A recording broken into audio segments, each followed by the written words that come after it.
با شکرگزاری صاحب استقلالی آبادی وطن عزیزمان تاجیکستان ساکنان ناحیه واسه 33مین سالگرد روز تشکیلیابی قواهای مسلح جمهوری تاجیکستان را با برگزاری چهاربینی‌های عیدانه جشن گرفتند. با این مناسبت با اشتراک رهبران مقامات‌های حفظ حقوق، رهبران تشکیلات و مؤسسه‌ها، جوانان، سربازان شجاع وطن، سابقه‌داران مهنت در قصر فرهنگ ناحیه همایش عیدانه برگزار گردید.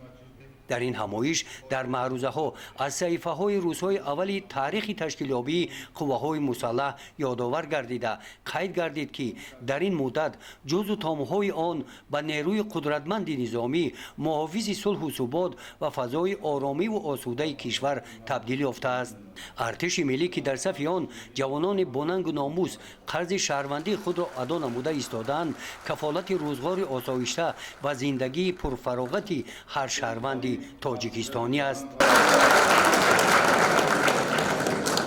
در قسمت مکافات سپاری ها با این مناسبت در وضعیت تنتنوی از نام مقامات اجرایی حاکمیت دولتی ناحیه با آنهایی که فرزندانشان در صف قواهای مسلح جمهوری تاجیکستان خدمت وطن مادر و صافدلانه ادا نموده ایستادند سپاسنامه ها تقدیم کرده شدند. همایش عیدانه با نمایش برنامه عیدانه کنسرتی جنبش گردید.